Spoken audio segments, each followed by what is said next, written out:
ঢাকা বাইতুল মুকাররম জাতীয় মসজিদ ছিলেন আপনারা।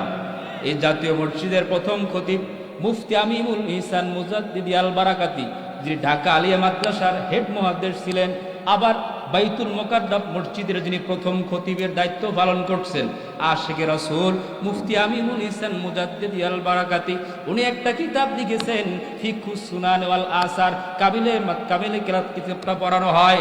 আশিকে রাসূল রাসূলুল্লাহর সুন্নাতগুলো একত্র করে তিনি এই কিতাবটা সাজাইছেন। কত বড় আশিক! ও বাবা, একটু গভীরভাবে মনোযোগ দিবেন। নবী প্রেম প্রীতি মহব্বত ভালোবাসা নিয়ে বসে যান। আজকের এই মাহফিলের সাক্ষী যদি একটা ফোঁটা চোখের পানি ফেলতে পারেন, আখিরি মোনাজাত দিয়ে বাড়িতে যেতে পারেন, নবী রাসূলের উসিলায়, আল্লাহর প্যারা হাবিবের নূরের সদকায়, নবীর পসিনা মোবারকের উসিলায় আল্লাহ জীবনের গুনাহ মাফ করে দিবে। মুফতি আমিনুল ইহসান ফিকহুস সুনান ওয়াল আসার কিতাবের মুকদ্দমায় তিনি লেখেন, এই কিতাবটি যখন আমি লিখি, আমি একদিন জোহরের নামাজ থেকে সকাল থেকে কিতাব লিখি। জোহরে নামাজ পড়ে কিতাব লিখতে লিখতে আসর হয়ে যায়। আসর থেকে নিয়ে আমি ওই দিন এমন বুক ভরা ভালোবাসা নিয়ে, আবেগ নিয়ে, শ্রদ্ধা নিয়ে, ভক্তি নিয়ে রসুলের শানে আমি হাদিসগুলো একত্রিত করতেছি, রসুলের সুন্নাতগুলোকে একত্রিত করতেছি।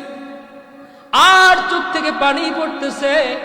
আমি চিন্তা করতেছি, মালিক, যে রসুলের হাদিসগুলো আমি আজকে কিতাবে লিখতেছি, ও দয়ার আল্লাহ, ওই নবী দিদার যদি আমি আমিনুল ইহসান একবার পাইতাম।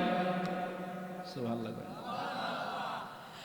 মুফতি আমিনুল ইহসান মুজাদ্দিদি মাগরিবের পূর্বক্ষণে চোখ থেকে পানি পড়তে পড়তে ওনার খাতাটা ভিজে গেছে। বইতে উনি লিখতেছে কলম দিয়ে, কলমের কালি চোখের পানি একাকার, চোখ থেকে পানি জড়ে রসুলের দেখার আশায়, নবীর আশায়, নবীর দিদারের আশায়। মুফতি আমিনুল ইহসান মুজাদ্দিদি বলে, হঠাৎ করে আমার দরজার দিকে আমার চক্ষুটা পড়ে গেল। হঠাৎ করে আমি দেখতে পাইলাম আমার দরজার কাছে এমন সুন্দর নূরের চেহারা একজন মানুষ দেখতে পাইলাম।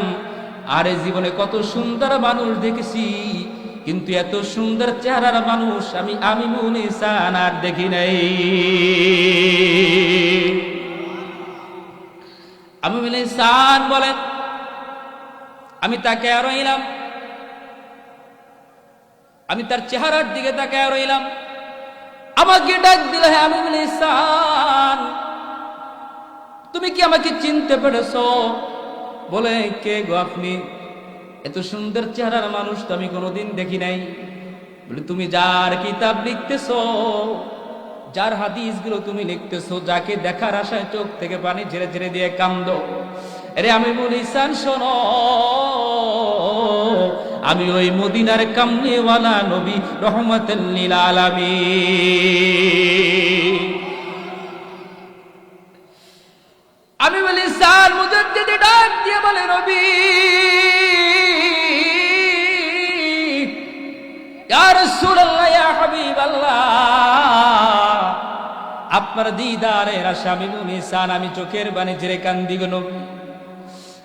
আল্লাহর হাবিব ডাক দিয়ে বলে, রে আমিনুল ইহসান শোন, তুই আমার শানের হাদিসগুলো, আমার সুন্নতগুলো একত্রিত করতেছো, কিতাব আকারে লিখতেছো, উম্মতের জন্য বিশাল খেদমত করতেছো। শুনে নাও আমিনুল ইহসান, শুনে নাও, তুমি যে এই খেদমত করতেছো, আমি তোমাকে দিদার দিলাম, তোমার আশা পূরণ হলো। তবে শুনে নাও, শুধু দিদার নয়, আজকে তোমার জন্য আমি একটা দোয়া করে যাই। তুমি আজকে আমার সুন্নাতগুলো একত্রিত করে একটা কিতাব লিখতেছো, আমি তোমার জন্য দোয়া করে যাই, কিয়ামত পর্যন্ত আল্লাহ রব্বুল আলামিন তোমাকে লক্ষ লক্ষ কোটি কোটি মানুষের অন্তরের ভিতরে তোমাকে আল্লাহ জীবিত রেখে দিবে।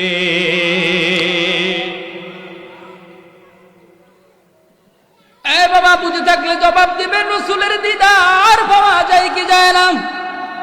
আরো জোরে কান, পাওয়া যায় কি যায় না? নবী দেখা দিতে পারে কি পারে না? আরো জোরে কান, রাসূল দেখা যায় কি যায় না?